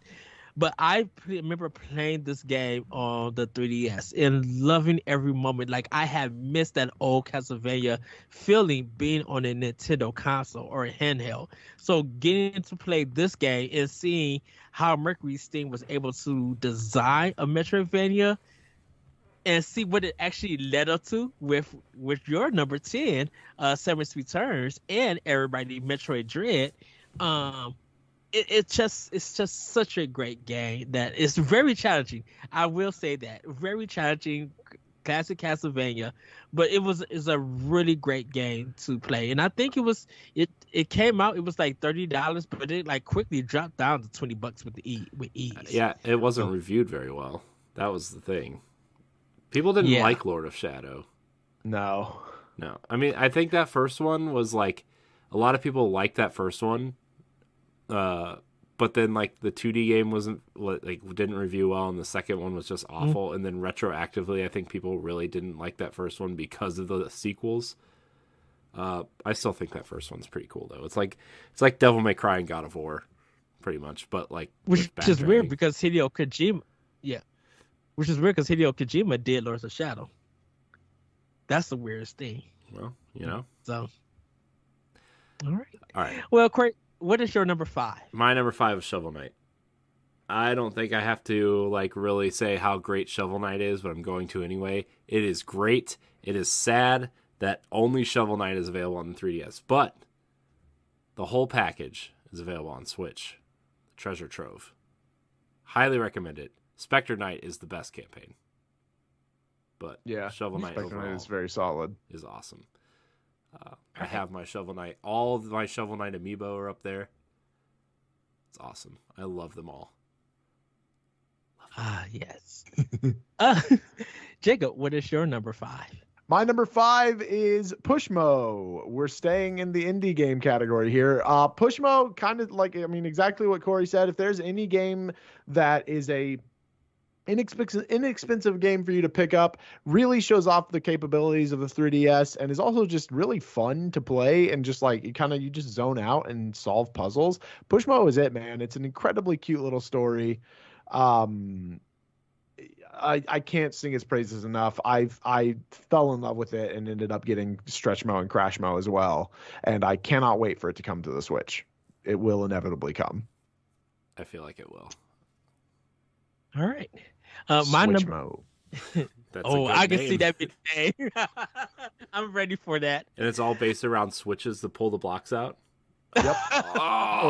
We just wrote the game right there. Like you go to pull one, but then like a different block pulls, so you have to figure out how the blocks got switched. Yeah. Oh, Nintendo, that's free advice right there. You can have that one. Money in the bank. I could just see the co-op in the online with different people checking the Joy-Con doing it. Like, wow. Yeah. My number 5 is There's a Rhythm Final Fantasy. Love this game. Everybody know I love some good music games. And just being able to play through the classic Final Fantasy series music with the tapping, going to different parts and, attacking bosses and just really enjoying that game and unlocking tracks. Really, really good. I wish this game would come to Switch. I really wanted to come to Wii U when it actually came out, but unfortunately, it didn't. But There's a Rhythm Final Fantasy is my number 5. Corey, what is your number 4? My number 4 is New Super Mario Brothers 2. Ooh. The coin one? Yeah. I just really liked, I don't know, I was like obsessed with it for like 2 months, and I went through and I played it all. I thought how many coins there was ridiculous, and it was really stupid, but also really fun. I realize it's not the best game on my list. Far from it, I would say, but I think just your game, just the amount of time I spent with it and how much fun I had with it. Yeah. All right. Agreed. All right. Jacob, what is your number 4? 4 or 5? 4. We did 5. Yeah. Okay. Yes. My number 4 is Kirby Triple Deluxe and Kirby Planet Robobot. I'm cheating because both of these games are amazing and you absolutely need to play them. You could play Kirby Planet Robobot over Triple Deluxe more, but Triple Deluxe is just so much fun. And I could spend hours and hours and hours in the DDD crash mode where you like play cymbals and drums and stuff as DDD. It's great. Robobot was pretty good. Robobot was amazing. I never know how many Bobos to say. Robo-bobo. I feel like if I say 2, it's not enough, and if I say 3, it's too many. Yep. Oh wow. 2.5. Robo-bobo. Well, my number 4 is Bravely Default by Square Enix. This expired Octopath Traveler. This shocked Square Enix. It actually put them in the black with this game. They were surprised that it sold so many copies. And I love the game. I love the way that it was designed. But when they were just like, you could do as many battles as you want to, you can make it fast. The way that you attack and defend, how it plays on how you go about it, strategizing, and the bosses are kicking your tail. There's a twist to the game. There's some sim stuff to it. They put a lot of ideas, and it looks beautiful on the 3DS. I really enjoyed this game. But, man, I put hours into this game. And when I felt like I didn't need to grind anymore, put that slider to 0 for enemies and just went through dungeons and was able to explore. I love that. I super love that. I'm like, this is what I've been wanting in some RPGs where you have the options to engage in combat or not engage in combat at all and stuff. So when you need to get to a town so you can heal because you don't got that magic approaches, you were able to go and not have to worry about anything. So Brave Default is my number 4. Corey, what is your number 3? My number 3, I'm going to pull a Jacob here, put 2 games here. The Legend of Zelda, Ocarina of Time, and Majora's Mask 3D. Okay. I feel like they're basically one package. I prefer Majora's Mask over Ocarina, but at the same time, these games are just these are the definitive versions of these games. I hope these versions come to Switch at some point. I doubt they will, but I want them to. These are the best versions of these games, and I highly recommend them to everyone.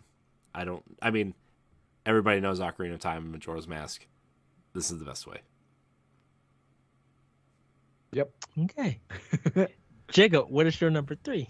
Along with Ocarina of Time and Majora's Mask, you should also buy Legend of Zelda: A Link Between Worlds. If you are a big fan of Legend of Zelda: A Link to the Past, you are absolutely going to need to play Legend of Zelda: A Link Between Worlds. This game is just way, way, way adorable. It's got a very unique mechanic with the becoming paper on the wall or becoming a drawing on the wall and going through like the wall to the low rule section of the game. And it's solid. It's like a return to form for the open world style Zelda games in the 2D style. So yeah, 10 out of 10 would recommend for Zelda. Can I actually say that The Legend of Zelda is the only series that has captured Game of the Years the most on console and handheld? Because when Link Between Worlds came out, it was the Game of the Year for a lot of publications. It beat out everything. Yeah, Link Between Worlds became the Game of the Year. I remember the big one was GameSpot gave it Game of the Year that year, and everybody was like shocked. I don't doubt it for a moment. This game is great. Yes. Come on, Nintendo, put that on Switch. I need that so much. My number 3 is Shovel Knight. Everybody already know why. I'm just gonna add that you could take this on the go and put your headphones on and just jam out to the music. Soundtrack is knocking on 3D. Oh my gosh, dude! That theme song for Shovel Knight is like incredible. Shovel Knight. It's incredible. It's great. It is. Oh, it's so good. Nothing gets you like pumped up for the day. So I downloaded this version. It's like a remix, but it's incredible from DJ Cutman, who does like a lot of remixes. Yes. It's so good. Oh my god, it's so good. Oh, and also everybody, reason why I love the 3DS version because it came with the digital soundtrack. Yes, it did. I love DJ Cutman. He knows how to make some good video game mixes. I didn't know that you knew about him, Corey. Well, now you do. Yeah. Shout out to the entire label, Game Chops. Hey, DJ Cutman, if you want to write us a new theme song, we would be very grateful. And do our best to pay you. Because you're big time, and we are getting there. Yes. I think he did. You can come on our show. I think he did one for Yoshi's Woody World that I just love. Like all he had to do was add some drum machines to it, and I'm like, yeah, this is about me. I love DJ Cutman. Well, we're gonna get into our number 2. Corey, what is your number 2? Fire Emblem Fates is my number 2. I'm including all 3 versions in that game because so Fire Emblem is just this is where I fell in love with Fire Emblem. Like Awakening and Fates are the games that made me fall in love with Fire Emblem. As I'm aware, a lot of people would call that but there's reason for that, right? Like it makes sense. There's no shame. Yeah, I fell in love with Fire Emblem with Fates and Awakening.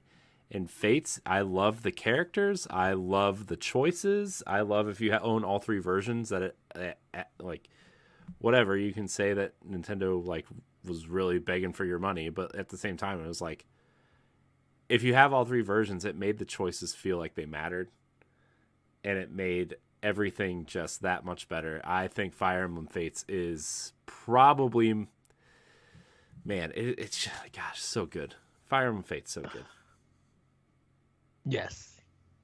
I think I love the both character games. designs too. Character designs in that game are awesome. Can I say I love the box art too. Yeah. Birthright's box art is better than Conquest, but true. But yeah, I really love that box art. So well, Jacob, what is your number 2? My number 2 is Monster Hunter 4 Ultimate. Monster Hunter Rise is absolutely the best way to play Monster Hunter game right now. However, if you're wanting to take a look at what it was like before all of the like big game-breaking changes came to the Monster Hunter series, Monster Hunter 4 Ultimate is the last place to do that. Monster Hunter Generations started the changes in the series, and then World continued it, and Rise continued it even more. So if you want to get a fresh and new core Monster Hunter experience, 4 Ultimate is the place to do it. Shout out to Capcom for that 3DS Monster Hunter 4. I love that design. That mug sold out quickly when it came out, because I think that and Awakening dropped at the same time. Possibly. I think, or around that time. Wasn't it? I think it was because I remember my friends we were like, I was pushing them to continue playing Monster Hunter, some of them, because some of them were playing the Fire Emblem game as well. So there was a little bit of a push, but inevitably they caved in because Monster Hunter is just that good of a series. I might have to go do the Nintendo Directs. I think that's where people learned about Monster Hunter 4 was the Nintendo Direct, I believe. Possibly. I do know that Monster Hunter 4 was the game that like made Monster Hunter more popular in the West than it was, and then World is where it like really exploded. Yeah, because it's like that game so quickly. Yes, it did. For it. Well, mine is Apollo Justice Ace Attorney. This was the new chapter before they did Dual Destinies and brought Phoenix right back. You took control of Apollo Justice as the new lawyer solving cases. And it was really funny, really good. He was in a red suit. And so I loved, like I said, I love the Ace Attorney series. So when this one came out, I definitely had to have it because I had to know what happened to Phoenix right after the last game. And kind of find out he's been he's kind of been working undercover, and it's so good with it. Like I said, great cases, funny writing. Just really enjoyed Apollo Justice, Ace Attorney. Now, before we get into our number ones, everybody, just like Jacob said, we did have people write in for it. So I'm going to start with our Twitter people. Bex gave our list. She said Ocarina of Time 3D, Link Between Worlds, Pokemon X, Majora's Mask 3-3, Pokemon Omega Ruby, Story of Seasons, Trio of Tiles, Monster Hunter Stories, Luigi's Mansion Dark Moon, Story of Seasons, and Hyrule Warriors Legends. Christian S said Link Between Worlds, Ethereum Odyssey Nexus, Pushmo, Pokemon Sun and Moon, Bravely Default, Metroid Samus Returns, Emerald Aces, Box Boy, Fire Emblem Fates, Luigi's Mansion Dark Moon, Pocket Card Jockey. I remember Pocket Card Jockey because that was on the 3DS, yes. Nindy Nation, shout out to him, and also check out Nindy Nation on YouTube. He had Final Fantasy Dare to Rhythm, Curtain Call, Smash 4, New Super Mario Bros. 2, Mario 3D Land, Samus Returns, Sega 3D Classic, Kid Icarus Uprising, and Kingdom Hearts Dream Drop Distance. Mountain Drew, he gave us 5. He said Ocarina of Time 3D, A Link Between Worlds, Super Mario 3D Land, Mario Kart 7, and Mario Luigi's Dream Team. So that has been the Twitter. On our Discord, Geek World 27 had A Link Between Worlds, Metroid Samus Returns, Mario 3D Land, Ocarina of Time 3D, Mario Golf World Tour, Pushmo, Kid Icarus Uprising, Donkey Kong Country Returns, Luigi's Mansion Dark Moon, and Shovel Knight. Fairy Crit gave us Animal Crossing New Leaf, Animal Crossing Happy Home Designer, The Legend of Zelda A Link Between Worlds, and Luigi's Mansion Dark Moon. Play Austin gave us Link Between Worlds, Persona Q, Kirby Triple Deluxe 3, Luigi's Mansion Dark Moon, Paper Mario Sticker Star, Mario Kart 7, Bravely Default, Mario Luigi's Dream Team, Kirby Planet Robobot, and Shin Megami Tensei 4. And Dave Wayne gave us Fire Emblem Awakening, Legend of Zelda: Link Between Worlds, Luigi's Mansion: Dark Moon, and Pokemon Ultra Moon. JMart064 also gave us Animal Crossing New Leaf, Majora's Mask 3, Super Mario 3D Land, Pokemon Alpha, Sapphire, Fire Emblem Awakening, Xenoblade Chronicles, Mario Kart 7, Pokemon Y, Fire Emblem's Fates, Birthright, and Pokemon Sun. So thank you, community. Thank you, everyone from Twitter who gave us their list and contribute to this question. We're going to get into our number ones. Corey, what is your number one? All right, my number one. No surprise. I don't think. Might be a surprise to you. But my absolute number one is Fire Emblem Awakening. Yes. I love Fire Emblem Awakening. I bought it because what came out? Codename Steam we ended up getting first. And I was like, man, I want a strategy game, but I don't really know if this is it. And I was really into what was it at the time? Valkyria Chronicles at the time. I was like, I just want something that's like simple but methodical and whatever. And then we got Fire Emblem Awakening. I was like, oh man, Fire Emblem Awakening. Let's do this. And I started it and I couldn't put it down. I love Chrom. I love Robin. I absolutely love Lucina. Right, it's like I went to the Nintendo World Store and bought her amiibo. Is like that's nice. Like I just love the characters. I love the relationships. There's some pretty goofy characters in there too, right? Like Kellum, I think his name is. He's like this big like hulking knight character. He's kind of like weird, but what? So there's a character named Frederick. Yeah, he is a knight character. He has the best line that I've ever heard in all of anything ever, which is when he attacks and gets a crit, he says, "Pick a god and pray." That's so awesome. I love it. He's like, I don't even care who, just pick a god and pray. And oh man, and you heavily rely on Frederick early on in the game because he's so strong. So it's just he's such a great. Oh man, he is a word that I cannot say because he's so cool.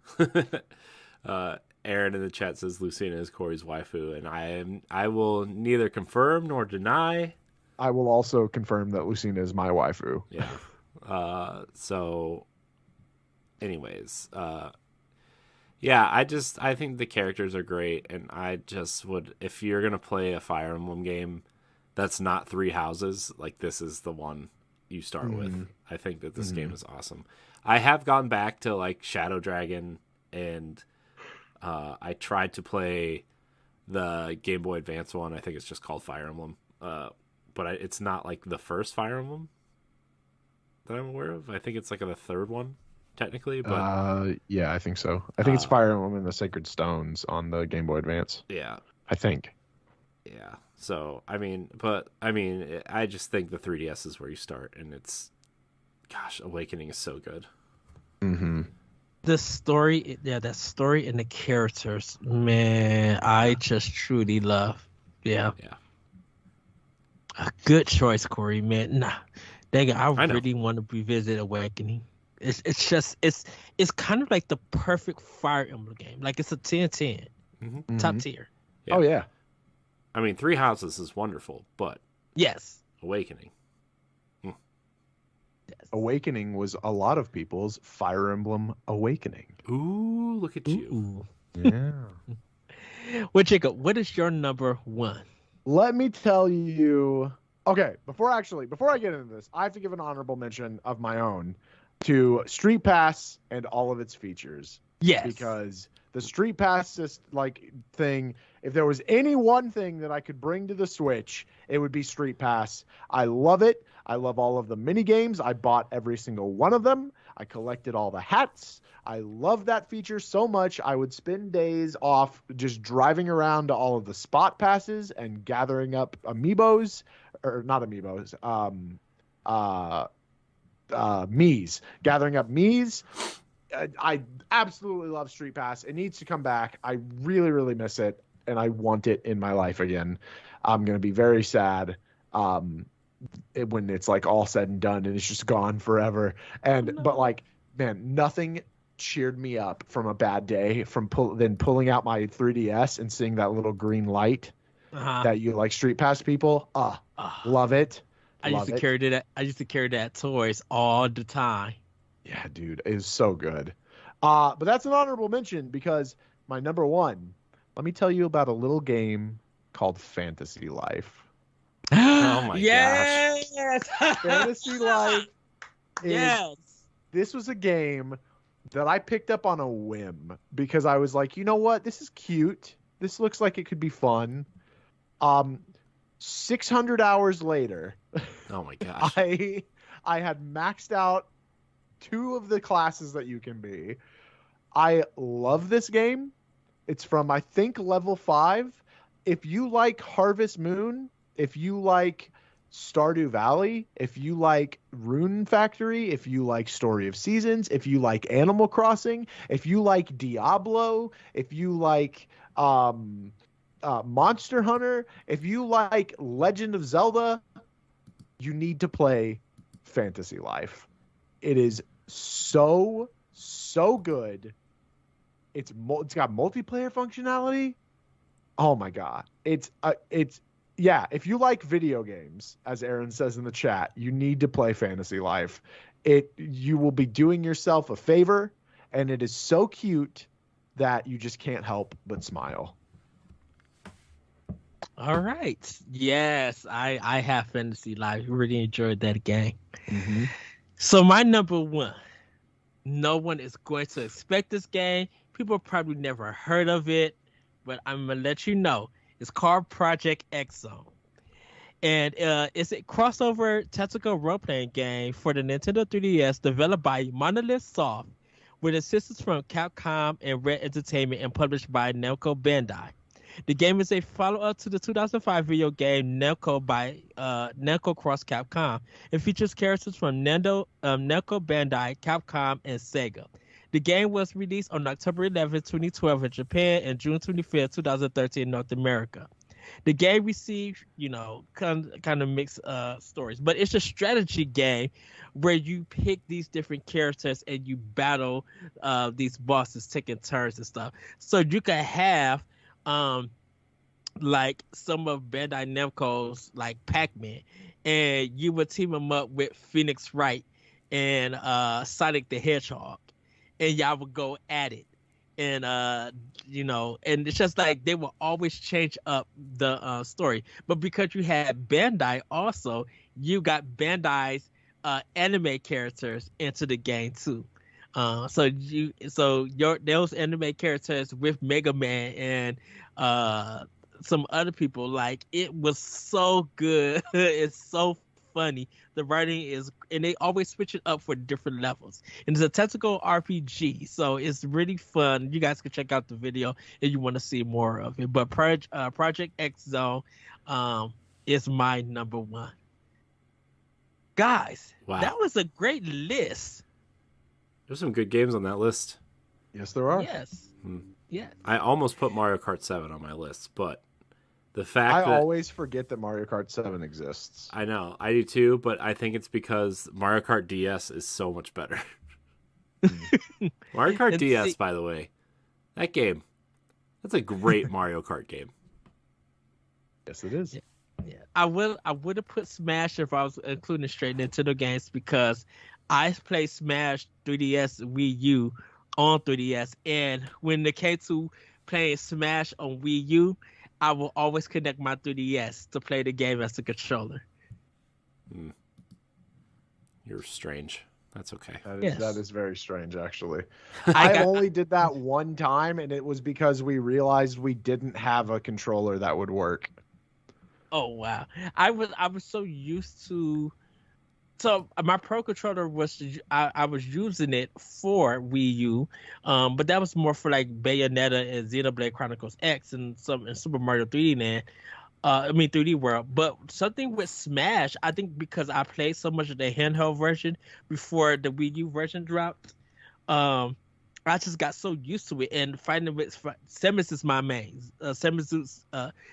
Zero Suit Samus is my main in Smash, and I just got to learn her during the 3DS. So that's why when I started playing it on the Wii U, I couldn't do the gamepad or the Pro Controller. I had to use the 3DS in order to do it.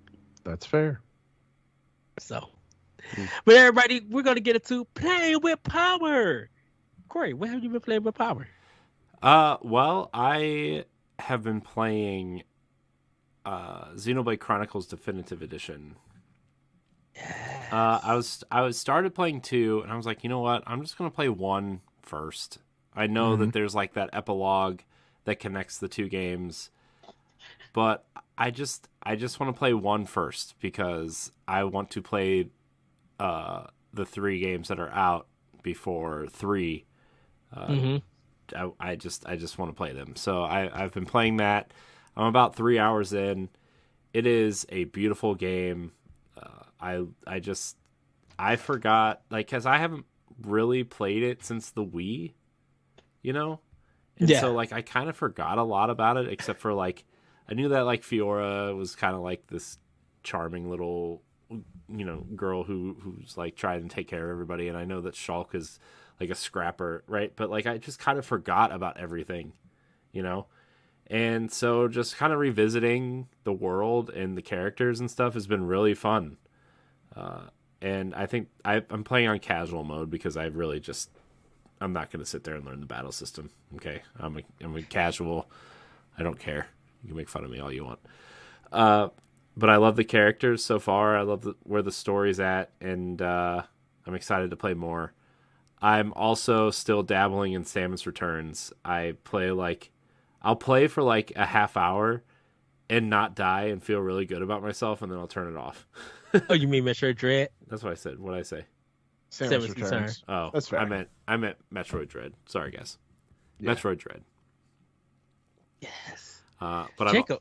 Go ahead. Corey, I mean, not that it really matters on this show, but I've also been like neck deep in Destiny 2 because of the Witch Queen. So it's pretty good. The Witch Queen has been really good. A lot of people have been loving it. It's Bungie's best campaign ever, I think.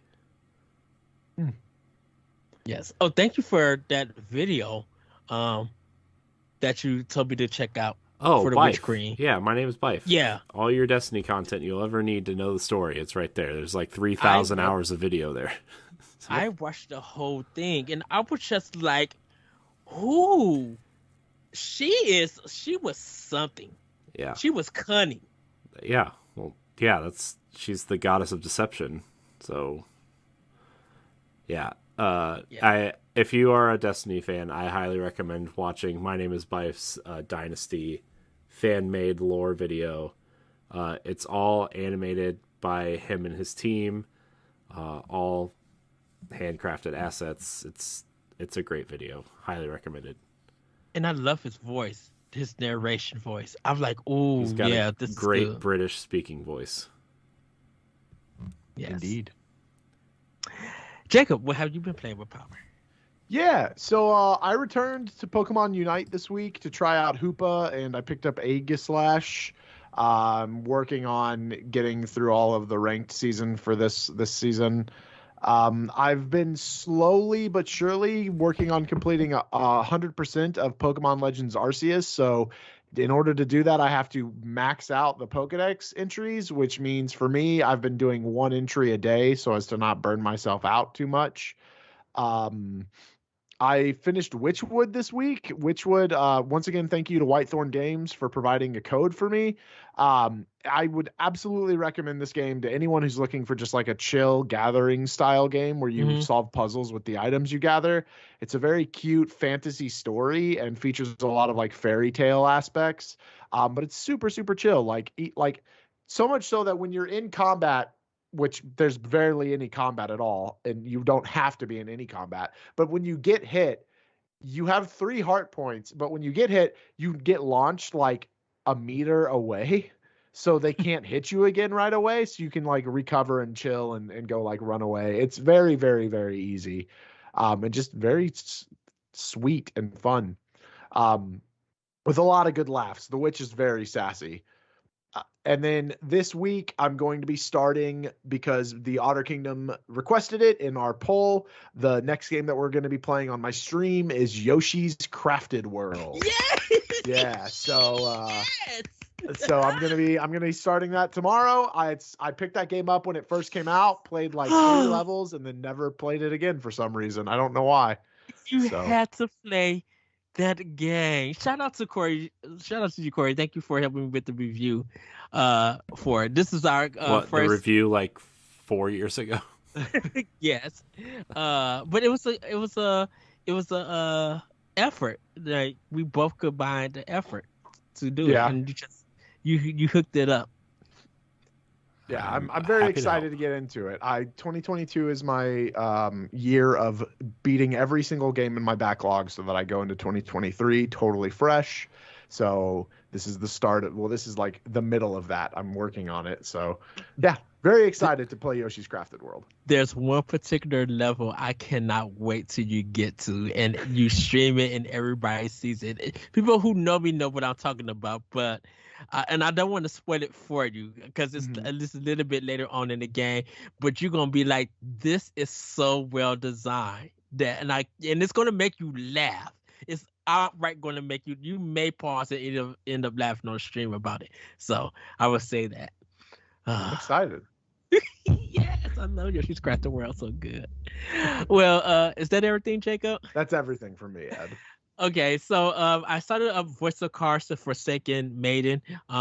Just played a little bit of it. It's still the good old Voice of Cards combat.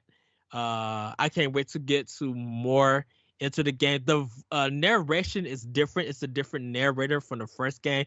Kind of in a weird way, the person who's narrating this game sounds like the narrator in the Nintendo Direct.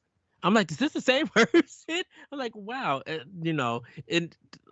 he's doing a good job. It's fine and stuff, but I think I just gotta play more and find out what the story is. I haven't started my Majora's Mask yet, but I will be starting that soon, starting next week, so I could really get into doing my 40-day blog for you guys to read. Later on. I'm excited to play it and everything. I'm glad that the update has happened, so now I could get into the game and not really worry about any problems. I'm going to see how it plays with the Pro Controller, and if it is cumbersome, I'll still pursue through. But I'm going to be like, yeah, I need this N64 controller with it. Side game that I play is Horizon 2. Horizon the Forbidden West. Really enjoying that game. Just like it's getting very challenging, but it's only because I'm still in the beginning of the game and I still gotta craft and update my stuff and get a little bit stronger. But the side quests have been good. There's a lot of diversity in this game. And it looks like the plot is going to be going to be all over the place, because it feels like there's a lot of villains and factors that's into it, that's added to this game that I'm going to be interested to see how everything gets resolved. So I cannot wait to play more of it. And I've already seen part 1 of his twist, and I will not spoil it. If you're on a PlayStation 4 or 5, I do recommend getting this game. So that's been it, everybody, playing with power. We're gonna close out the show. Thank you, Corey. Thank you, Jacob. Where can we find you guys? Jacob, where can we find you? You can find me everywhere on the internet at Galutrad. That's Galutrad. And Corey, where can we find you? You can find me at I am Corey in HD on Twitter and Instagram, and you can also find me hosting the Boss Rush podcast every Monday on your podcast service of choice. We're also live on Wednesday nights if you want to hang out with us live in the chat. As I know, Pow Block gets all these cool chatters, and then, we just get lurkers. So, it's fine. Shout out to the lurkers, though. Yeah. Y'all make Twitch what it is. So thank you so much for lurking. Yes. You guys can find me on Twitter at that retro code. You can find more of Nintendo Pow Block on Boss Rush Network and our YouTube channel, Boss Rush Network. Find us also on Discord. Come follow us there and chat it up with us. We would love to know what you're playing, what snacks, your list, what games that you guys are getting into. And if you love to write, join our writing team. We have opportunities there also.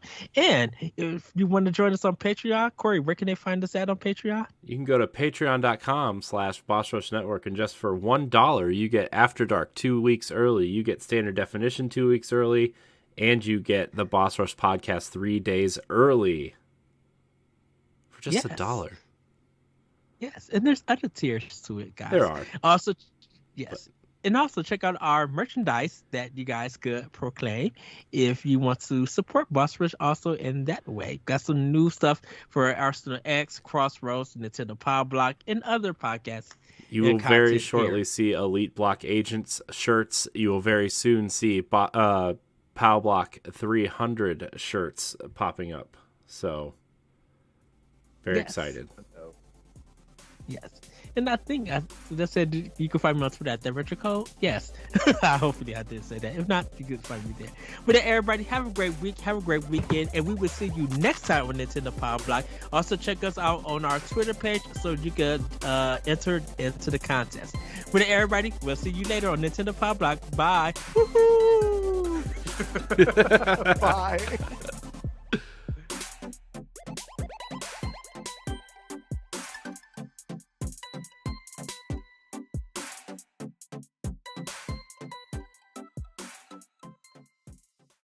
Thank you for listening to Pow Block Podcast, the flagship Nintendo podcast of Boss Rush Network. Do you need even more gaming and entertainment in your life? Head over to bossrush.net where you can find news, reviews, creators, podcasts, and more focused around the content you enjoy.